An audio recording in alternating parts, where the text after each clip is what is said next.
আমি পুরী গেছিলাম, সেইটা কি কি কার জন্য কি এনেছি এই নিয়ে একটা আমি ব্লগ করেছিলাম এবং তোমরা দেখেওছো অনেকে। তো সেদিনকে আমি বলেছিলাম যে পুরীতে এবারে আমি এই নিয়ে চতুর্থবার পুরী গেছি। তো এবারে গেছি অনেকটা বছর পর। আগে যেমন পরপর গেছিলাম, এবারে প্রায় 20 বছর পর গেছি। অনেকটা পাল্টে গেছে, অনেক উন্নতিও হয়েছে, কিন্তু কিছু ক্ষেত্রে আমার তিক্ত অভিজ্ঞতা হয়েছে এবং মনটা ভেঙেও গেছে। তো সেই নিয়ে আজকে তোমাদের সঙ্গে আমি কথা বলতে চাই। তার আগে আমার গুরুদেব পরম ভগবান ভোলানাথের নাম স্মরণ করে তার চরণে আমি সহস্র কোটি প্রণাম জানালাম। এবং যারা যারা এখনও পর্যন্ত আমার চ্যানেলটিকে সাবস্ক্রাইব করেছো তাদের অসংখ্য ধন্যবাদ। তোমাদের আমি কোনো দিন ভুলব না। আর এটা তো একটা বড় উপকার, তো এই উপকার আমি কোনো দিন ভুলব না। আর যারা যারা করনি প্লিজ আমার চ্যানেলটিকে সাবস্ক্রাইব করো, যদি আমাকে তোমাদের পছন্দ হয় বা আমার কথা বলা তোমাদের ভালো লাগে। আর তোমরা প্রত্যেকে নিশ্চয়ই খুব ভালো আছো, আমিও মোটামুটি বেশ ভালো আছি, কারণ ঠান্ডাটা আগের থেকে সামান্য হলেও কমেছে, তাই শরীরটা একটু ভালো আছে। বয়স্ক মানুষ তো, ঠান্ডাতে সকালবেলা উঠে কাজকর্ম করতে হয়, শরীরটা একটু ক্লান্তি লাগে, বা বলতে পারো ঠান্ডা একটু জুবুথুবুই হয়ে গেছিলাম, তো এখন অনেকটা ভালো আছি। তো যেই নিয়ে আমার বক্তব্য সেই দিকে এগিয়ে যাই বেশি কথা না বলে। তো গেলাম ওখানে, প্রথম দিন গিয়েই আমরা পুজো দিলাম, কারণ তারপরে আর 3 দিনের জন্য তো আমরা গেছিলাম, সময়টা নষ্ট করা উচিত না। তো 10টার সময় আমরা হোটেল রুমে ঢুকে আমি আমার মেয়ে তাড়াতাড়ি করে চান টান করে নিয়ে চলে গেলাম জগন্নাথ মন্দিরে। মোবাইল জুতো সব জমা দিতে হয়, যারা নতুন যাবে তাদের বলে রাখছি, ওদের রাখার জায়গা আছে, সেখানে তোমরা জমা রেখে দেবে তোমাদের মোবাইল এবং জুতো। ওরা একটা স্লিপ দেবে, সেটা নিয়ে নিতে হবে, যেমন সব জায়গায় হয় সেরকমই। এমনি বন্দোবস্ত আগের থেকে অনেক ভালো, খাবার ঠান্ডা পানীয় ওরা দিচ্ছে। কিন্তু মন্দিরে যে তুমি পুজো দিতে যাবে, একটা মনের প্রশান্তি ফুটে উঠবে, বা তোমাদের মনে একটা আনন্দ নিয়ে তোমরা পুজো দেবে, তো সেই জিনিসটা একদমই নেই। কেন বলো তো? এক তো এই সময়টা পিক সিজন, প্রচুর ভিড় হবে, সেটা তো মেন্টাল প্রিপারেশন আছেই। টাকার খেলা দেখে এলাম। ভিআইপি গেট হয়েছে, যেটা আগে ছিল না, আজ থেকে 20-22 বছর আগে আমি অন্তত দেখিনি। এবার জানি না মাথা পিছু কত নিচ্ছে, আমি জানি না। যেহেতু ওদের কাছ থেকে টাকা নিচ্ছে, ধরো ওদের যদি 100 জনকে ছাড়ে, সেখানে আমাদের রেশিওটা দাঁড়াচ্ছে গিয়ে 20, 25 বা 30 জন। তার ফলে কি হচ্ছে, এই যে লম্বা লাইন, হাজার হাজার বা 2-3 হাজার লোকের যে লাইন, অনেক গেট, সব গেটেতেই ওরকম 1.5-2 হাজার লাইন হচ্ছে। তো সেই সাধারণ মানুষ যারা টাকা দিয়ে ঢুকছে না, যারা ভিআইপি গেটে যে দক্ষিণা দিয়ে ঢুকছে না, তাদেরকে আটকে দেওয়া হচ্ছে, এবং তার ফলে কি ঘন্টার পর ঘন্টা পুজো দিতে দেরি হচ্ছে। তো আমরা লাইন দিয়েছি মোটামুটি, সব জুতো, সেখানেও তো লাইন, জুতো মোবাইল জমা দেওয়া, তারপরে নানা রকমের করে যখন লাইন দিলাম তখন প্রায় বাজে 11:30। তো এই রকম ভিআইপি লোক ছাড়তে ছাড়তে, ভিআইপি লাইন ছাড়তে ছাড়তে আমাদের যখন পুজো দেওয়ার সময় এলো, মানে মূল মন্দিরে যখন ঢুকলাম, মন্দির প্রাঙ্গণে যখন ঢুকলাম, তখন দুপুর 2টো বাজে।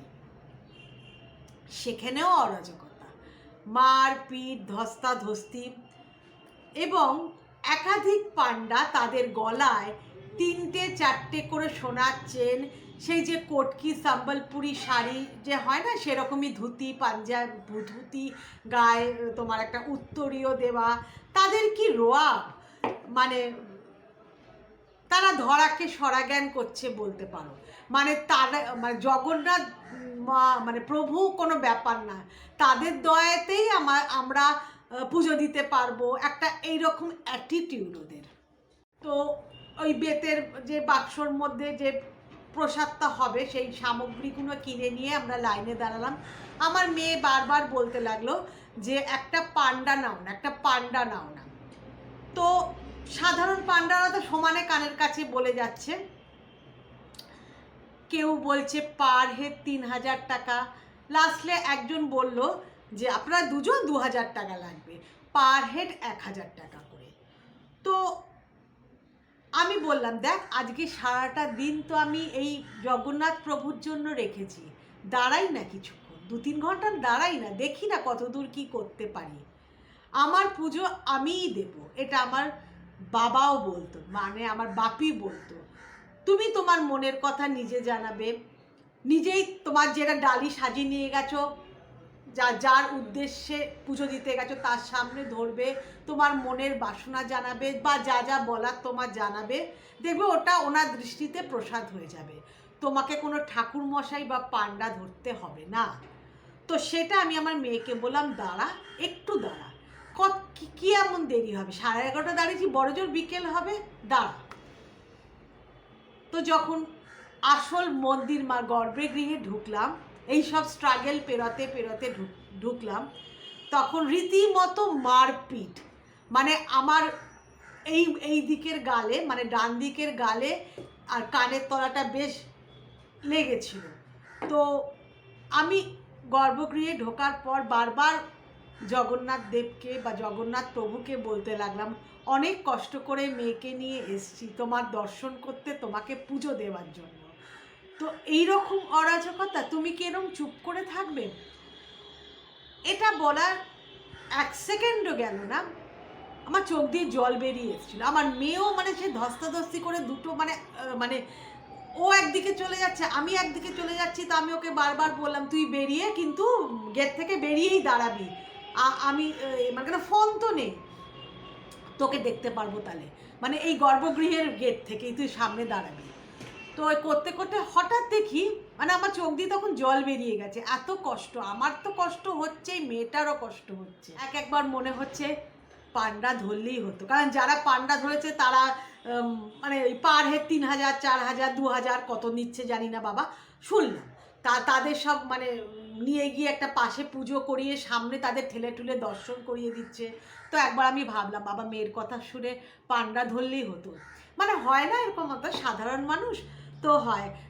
তো করতে করতে হঠাৎ দেখি ওই রড মতন লাগানো না, তো ওইখান থেকে একটা হঠাৎ একটা বাচ্চা পুরোহিত বলতে পারো বা পান্ডা বলতে পারো, বয়স ম্যাক্সিমাম 20 থেকে 25-এর মধ্যে হবে। তো সে এসে আমাকে বলল আপনারা কি পুজো দেবেন? তখন আমি বললাম হ্যাঁ আমার মেয়ে পুজো দেবে, আমি তো অনেকবার এসেছি, ওরই ইচ্ছে ও পুজো দেবে, জগন্নাথ দর্শন করবে। তখন ও বলল যে আমার মেয়েও ছোটোবেলায় গেছে, ওর মনে ছিল না। তখন সে বলল যে ঠিক আসুন, আপনাদের পুজো আমি দিয়ে দিচ্ছি। তো আমার মেয়ে তার নাম গোত্র বলল, সে পুজো দিয়ে দিল। এবার আমি তখন মনে মনে ভাবছি যে এ কত চাইবে কে জানে, পুজোটা তো দিয়ে দিল। এবং আমার ওই জগন্নাথের পায়ে থেকে ওই যে সব ওই তুলসী বেলপাতা সব নিয়ে নিয়ে দাঁড়িয়ে আছে ঠাকুরমশাইটা, সেটাও ছিঁড়ে, মানে পান্ডারা সেটা ছিঁড়ে ওইটার মধ্যে ঢুকিয়ে দিল, মানে আমার প্রসাদের যে বাক্সটা তার মধ্যে ঢুকিয়ে দিল। তো তখন আমি বললাম দেখি কি, আমি তো দাম জিজ্ঞাসা করলাম না, কত নেবে কে জানে, মনে মনে ভাবছি 501 টাকার বেশি আমি দেবো না, এরম ভাবছি মনে মনে। তো আমি ওর দিকে তাকিয়ে বললাম বাবা তোমাকে কত দেব জানো? কত বললো? 101 টাকা। আমি তো এটা ভাবলাম, এটা মানে পরে আমি ভাবলাম এটা তো হতেই পারে না, যেখানে ওরা 2-3-4 হাজারের কমে কথাই বলছে না, 501 টাকা আমি মনে মনে ভেবে রেখেছি, সেখানে 101 টাকা। তো আমি সঙ্গে সঙ্গে বার করে দিলাম। তো ওই বললো আপনি এখান থেকে দেখতে পারবেন না, আপনি না ওই ঘুরে ওই একটা জায়গা দিয়ে ঘুরে, ডাকে দেখালো ওই দিক দিয়ে ঘুরে চলে যান, সামনে গিয়ে দেখুন দর্শন করুন। তো সেখানেও প্রবল মারপিট করে, মানে লম্বা চওড়া হোমরা চোমরা সব পান্ডারা দাঁড়িয়ে আছে, সাজগোজ তাদের কী, যে আগেই বললাম 3-4টে করে সোনার চেন, কেউ কানে হিরের দুল পরা, হাতে একাধিক সোনার আংটি ঝকমক করছে, তারা মানে ওই একটা কাঁসার মতন থালা নিয়ে ওখানে টাকা দাও তবে তুমি ভালোভাবে জগন্নাথকে দেখতে পাবে। আমি তো মানে মেয়েটাকে ঠেলে ধাক্কা দিয়ে ঢুকিয়ে দিলাম সামনে, মানে করে সবাইকে সরিয়ে। তো সেখানে গিয়ে ও কিন্তু দেখতে পেরেছে ভালোভাবে, এবং আমি কিছুটা পেছনে থাকলেও আমার দর্শন হয়েছে, এবং মেয়ে যার জন্য আমি গেছি সে খুব ভালোভাবে দর্শন করেছে। এবং আরেকটা জিনিসও হয়েছে জানো, এই মারপিট করতে করতে আমার মেয়ের গায়ে শাল ছিল, কারণ পুরীতে প্রচণ্ড গরম, সেই শালটা ওই সামনে পড়ে গেছিলো। তো বেরিয়ে মানে তখন আমরা গেট মানে গর্ভগৃহের গেট দিয়ে বেরোইনি, তো বলছি যে তখন আমার মেয়ে মানে টনক নড়লো যে মানি আমার শালটা, তখন আমি বললাম থাকে ছেড়ে দে, এত কষ্ট করে দর্শন করেছে আর তা করেছিস, আমার মন এতেই প্রশান্ত, একটা শাল যায় যা। তো ও তবু না, কারণ ওটা আমার মায়ের শাল, তো ও না ইতস্তত করে দেখতে দেখতে জানো সবার পায়ে লেগে বা কি করে ওই শালটা না ঠিক আমার মেয়ের সামনে এসে দাঁড়ালো। অলৌকিক না বলো? তো শালটা নিয়েও বেরিয়ে এলো বাইরে, আবার আমরা প্রণাম করলাম, করে বেরিয়ে এলাম। আরেকটা কথা সব বলি শোনো, আমরা যাবার দিন বললাম যেদিনকে গেছি 10টার সময় হোটেলে ঢুকেছি, ঘর পেয়েছি আর কি, আমাদের চেক ইন ছিল। তো তারপরে আমরা চান টান করে মন্দিরে 11:30টায় মানে তাড়াতাড়ি করছি যে পুজোটা দিয়ে দিতে হবে, তা কারণ সেরকম কিছু খাইনি, চা বিস্কিটই খেয়েছিলাম। তো ওই তখন আমরা একটা অটো ধরলাম যে আমাদের মন্দিরে নিয়ে যাবেন, বলে হ্যাঁ। তো কত নেবেন? তখন সে বললো আমাকে 250 টাকা। তখন আমি বললাম তারা আছে, আমি দরদাম করবো না, আমি আমি বললাম 250 টাকা স্বর্গদ্বার থেকে মানে ওই চৈতন্য মূর্তির থেকে তো কতটুকু রাস্তা। আমাকে মিথ্যে কথা বললো ওই টোটো ড্রাইভার, না অটো ড্রাইভার, টোটো না অটো ড্রাইভার, বললো না ওদিকে রাস্তা ভাঙা হচ্ছে তাই আমাদের ঘুরে যেতে হবে। সত্যিও ঘুরিয়ে নিয়ে গেল, কিন্তু ওটা আই ওয়াশ দেখালো যে আমি ঘুরে এসেছি। 250 টাকা দিলাম, তারপরে তো আমাদের তালাচিরা গেলাম। আসার সময় জানো আমরা বললাম দেখি কীরকম রাস্তা সারানো হচ্ছে, দেখি তো অনেক লোক ওই সরু রাস্তাটা দিয়ে আসছে, যেটা চৈতন্য দেব মহাপ্রভু যে দাঁড়িয়ে আছে এরকম করে ওইখানটা দিয়ে বেরোবে আর কি। আমার তো 3-4 বার গেছি, আমার তো 3 বার গেছি, তো মোটামুটি আমার জানা। তো হাঁটতে হাঁটতে আসছি, দেখি কোনো রাস্তা সারানো হচ্ছে না, কিছু না, ওটা একদম সম্পূর্ণ মিথ্যে কথা। এবং জানো আমাদের যেহেতু স্বর্গদ্বারের ওপরেই হোটেলটা ছিল, যেই হোটেলটা আমরা ছিলাম, ওই শ্মশানটা আছে না স্বর্গদ্বারের শ্মশানটা, তার 5-6টা হোটেল এগিয়েই আমাদের হোটেলটা, একদম মানে মানে মোক্ষম জায়গা। যেন 20 মিনিট লাগলো আমাদের হোটেলে পৌঁছতে, মানে হেঁটে, তাও আস্তে আস্তে হেঁটে। কীরকম গালে চড় মেরে টাকা নিল। এবং সবচেয়ে মানে ব্যাপার হলো পরের দিন আমরা গাড়ি বুক করে তোমার ওই যে যেমন মানে সাইট সিন দেখতে হয়, কোনারক, উদয়গিরি, খণ্ডগিরি, ধৌলগিরি, লিঙ্গরাজ টেম্পল, যেন সব জায়গায় আমাদের মানি ব্যাগের জন্য মানে মানুষদের মানি ব্যাগের দিকে তাকিয়ে আছে সবাই, দৌড়ে দৌড়ে এখানে টাকা দিন, ওখানে টাকা দিন, ওখানে টাকা দিন, পারলে ছিনিয়ে নেবে, মানে টাকা টাকা টাকা, মানে এটা একটা পান্ডা রাত চলছে দেখলাম আমি। খুব তিক্ত অভিজ্ঞতা, খুব তিক্ত অভিজ্ঞতা। এবং খাওয়া দাওয়া, সেই যে উড়িষ্যাবাসীদের হাতে যে সুন্দর রান্না, মানে আমাদের পূর্ব যে পুরুষ, আমাদের মা বাড়িতেও আমি জানি উড়িয়া ঠাকুর ছিল, তাদের হাতের অসাধারণ রান্না, বেশ ঝাল করে রান্না, সর্ষে বাটা দিয়ে, তারপরে চচ্চড়ি শুক্তো, কি সুন্দর। ওই সবগুলো ম্যাক্সিমামই উঠে গেছে জানো তো, সব ওই কারি পাতা দিয়ে, তারপরে কাসুরি মেথি দিয়ে, মানে মডার্নাইজ করতে গিয়ে একটা অখাদ্য জিনিস করেছে, সেই ব্যাপারটা একদমই হারিয়ে গেছে। আমার ওই মন্দির যে প্রভুকে দেখতে পেরেছি, এটা মানে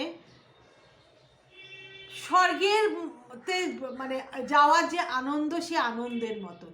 কিন্তু আর সব জিনিস তোমরা যারা যাবে মনস্থির করেছো, তারা ওই চৈতন্য মহাপ্রভুর মূর্তির পাশ দিয়েই চলে যাবে, 15 থেকে 20 মিনিট লাগবে, খুব একটা বেশি লাগবে না। কোনো অটো টোটো নেবার চেষ্টা করবে না যারা ওই স্বর্গদ্বারের ওপরে হোটেল ভাড়া নেবে, তাদের খুব সুবিধে। আর দ্বিতীয়ত দেখবে অনেক ছোটোখাটো দোকান, যেমন গামছা, লুঙ্গি, জগন্নাথের মুখ আঁকা যে মানে টি শার্ট বা গেঞ্জি, তারপরে শাড়ি, কোনো ছোটোখাটো দোকান থেকে কিনো না। যে উড়িষ্যা যে হ্যান্ডলুমের দোকানটা আছে ওই একটা আছে, তারপরে তোমার কলিঙ্গ, ওইসব থেকে ওইসব জায়গা থেকে কিনো। ওইগুলো একদম রিজনেবল প্রাইস এবং ওরা ঠিক অথেন্টিক এবং ঠিক জিনিসটা ওরা দিচ্ছে। আর যতটা সম্ভব রাস্তায় যে ওই দেখবে লোভ তো লাগে নানা রকমের গয়নাগাটি পুঁতি জিনিস যেগুলো বিচ সাইড যে এগুলো সেগুলো না যতটা সম্ভব পারবে সন্ধে কেন প্রায় 8:30 9টা 9:30টার দিকে যেও অনেকটা কম পাবে। যখন আমি তোমাদের ওই আমি কি এনেছি দেখাচ্ছিলাম না, তখন ছোটো ছোটো বাটিগুলো বললাম না একই দোকান থেকে কিনেছিলাম 40 টাকা দিয়েছিল, ঠিক পরে ওই রাত্রিবেলার দিকে খেয়ে দিয়ে যখন গেছিলাম তখন দেখলাম ওটা 30 টাকা করে, একই বাটি 10 টাকা করে কম। তো একটু দেখে শুনে চোখ কান খুলো এবং কোনো হোটেলের মাধ্যমে গাড়ি ভাড়া করো না, কারণ হোটেল তো কমিশন নেয়, তো পান্ডাও হোটেলের মাধ্যমে নিও না। কারণ ওই দেখবে একটা বিগ বস বলে খাবার রেস্টুরেন্ট আছে স্বর্গদ্বারের ওপর, তা ওখানে আমরা খেয়েছি, তাই জন্য বলছি। তারও আগে খাওয়া কীরকম সেটা তোমরা গিয়ে বুঝতে পারবে, আগেকার মতন না।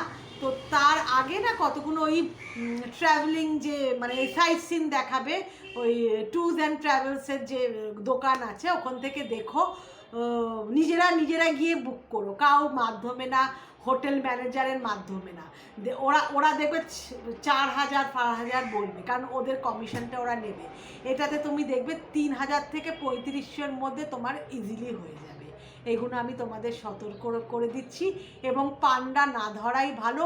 নিজেরা ওরা পাজল করে দেবে যে ভেতরে ভীষণ লাইন, ভেতরে ভীষণ ভিড়, আপনারা দেখতে পারবেন না, করবেন। একটু ধৈর্য ধরো, প্রভুকে দেখার জন্য 2-2.5 ঘন্টা একটু ধৈর্য ধরো, নিজেদের পুজো নিজেরাই দিও, দেখবে খুব আনন্দ পাবে এবং মনে একটা তৃপ্তি অনুভব করবে।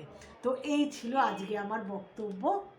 কেমন লাগলো কমেন্টের সাহায্যে জানিও, আমার খুব ভালো লাগবে। এবং প্লিজ আমার চ্যানেলটিকে সাবস্ক্রাইব করে আমার পাশে থেকো। Bye bye, thank you so much.